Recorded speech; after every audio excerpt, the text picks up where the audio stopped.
एक बड़ा सा गांव था, हरियाली से भरा हुआ। उस गांव में एक परिवार रहता था।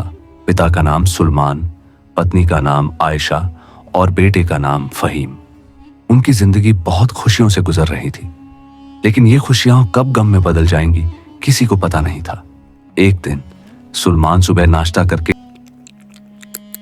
खेत की ओर चले गए और फहीम अपने विद्यालय के लिए तैयार हो रहा था। आयशा ने फहीम को नाश्ता दिया और उसने खाकर विद्यालय की ओर रवाना हो गया। आयशा ने घर के काम शुरू किए। पहले खाना बनाना, फिर झाड़ू लगाना, फिर कपड़े धोना।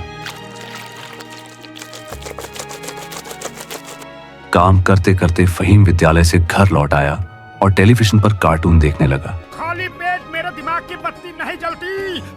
तभी आयशा आई और बोली, फहीम बेटा, ये खाना तुम्हारे पिताजी के लिए ले जाओ और खेत के काम में उनका हाथ बटाओ। फहीम खुशी खुशी खेत की ओर चला गया।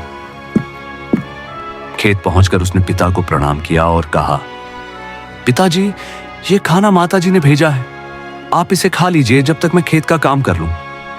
सुलेमान मुस्कुराते हुए बोले, ठीक है बेटा, मैं खाना खा लेता हूं। फहीम ने फावड़ा उठाया और खेत में काम करना शुरू कर दिया। वहीं सुलेमान ने खाना खाया। बाकी काम करके फहीम घर लौट आया। घर पहुंचते ही फहीम ने आयशा को प्रणाम किया और कहा, माताजी, बहुत भूख लगी है, मुझे खाना दे दो। आयशा बोली, हाँ बेटा, खाना दे रही हूं, तुम जब तक मुंह धोकर आ जाओ। फहीम ने कहा, ठीक है माताजी। सुलेमान ने आयशा को देखा और कहा, तुम्हारा बेटा बहुत अभिनयकारी हो गया है। फिर सुलेमान ने भी मुंह धोकर खाना खाया। खाना खाने के बाद फहीम टेलीविजन देखने चला गया। खाली पेट मेरे दिमाग की बत्ती नहीं जलती। और सुलेमान टीवी देखने लगे। आयशा बर्तन धोती रही। तभी एक जोरदार आवाज हुई, जैसे जमीन टूट रही हो। सुलेमान और आयशा ने देखा, एक मटका जमीन से ऊपर निकल रहा था और उस मटके से इतनी रोशनी आ रही थी कि उन्हें कुछ दिखाई नहीं दे रहा था। मटके में सोना, चांदी और बहुत सारे पैसे थे। सुलेमान और आयशा की आंखें फटी की फटी रह गईं। फिर मटके से एक डरावनी आवाज आई, यह सोना, चांदी और ये सारे पैसे तुम्हारे हैं। तुम मुझसे अपने बेटे को मेरे हवाले कर दो और यह धन ले लो।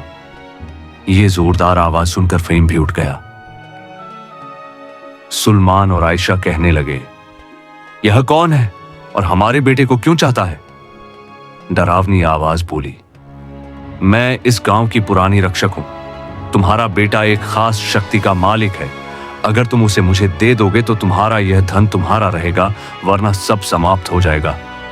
सुलेमान और आयशा घबरा गए। आयशा ने कहा, बेटा, हमें क्या करना चाहिए? फहीम ने साहस दिखाया और बोला, मैं किसी के लिए नहीं जाऊंगा। यह धन हमारा भी है और हमारी जिम्मेदारी भी। मटके की रोशनी तेज हो गई और एक जादुई द्वार खुल गया। द्वार के अंदर एक पुराना जंगल और पहाड़ों का दृश्य दिखाई दिया। डरावनी आवाज बोली, बेटा, अगर तुम यह खजाना अपने लिए रखना चाहते हो तो तुम्हें 3 कठिन परीक्षाएं पार करनी होंगी।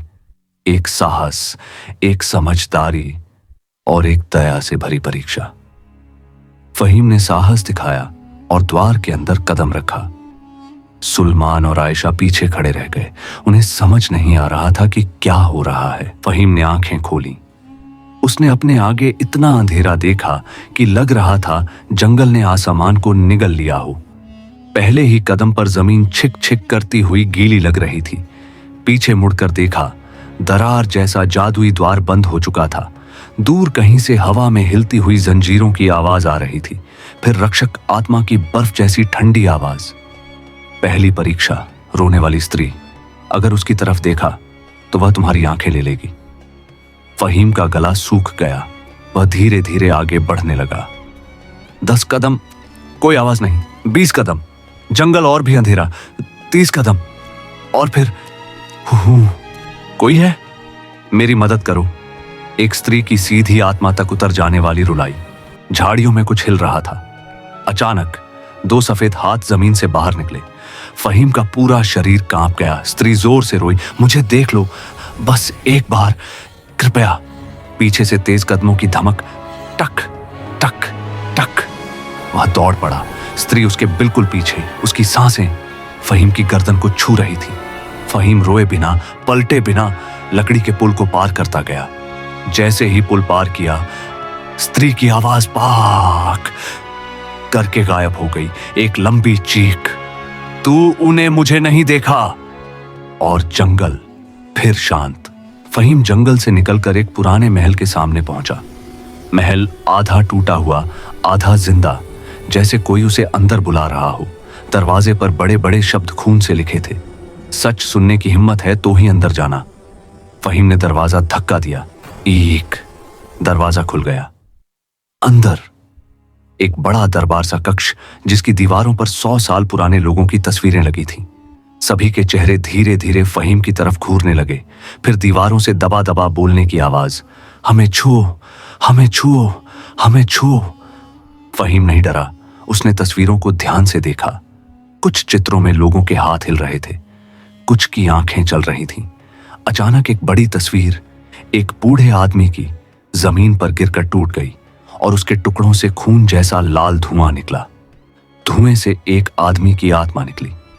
आत्मा बोली, तुझे यहां किसी काम के लिए भेजा गया है, पर एक नियम है, यदि झूठ बोला तो जिंदा बाहर नहीं जा पाएगा। फहीम ने दृढ़ता से कहा, मैं सच ही बोलूंगा। आत्मा ने पूछा, तू इस महल में किस लिए आया है? फहीम ने सोचा, अगर बोले खजाने के लिए तो दीवारें उसे दबा देंगी, अगर बोले भागने के लिए तो आत्मा सोचेगी वह डर कर आया है। फहीम ने समझदारी दिखाई, मैं अपने मां बाप की सुरक्षा के लिए आया हूं। कमरा एकदम शांत। दीवारों की फुसफुसाहट रुक गई। तस्वीरें फिर सामान्य हो गईं। आत्मा मुस्कुराई, तूने सच भी कहा और सही वजह भी, दूसरी परीक्षा भी पार। फर्श में एक रास्ता खुला, नीचे की ओर। फहीम नीचे उतरकर एक लंबी अंधेरी सुरंग में पहुंचा। अचानक सुरंग दहलने लगी। पीछे से 50 फुट लंबा पत्थर का गोल गोला तेजी से लुढ़कता हुआ उसकी ओर आता दिखा। गोले की धमक, धम धम धम। फहीम पूरी ताकत से भागने लगा। कपड़ों के किनारे गोले की हवा से फड़फड़ा रहे थे। आगे 2 दरवाजे। दरवाजा 1 लाल, जिससे गर्म हवा आ रही थी। दरवाजा 2 नीला, जिससे बर्फ जैसी ठंड। रक्षक आत्मा की गूंज, गलत दरवाजा, मौत, सही दरवाजा, जीत। लाल वाला आसान लग रहा था, आधा खुला।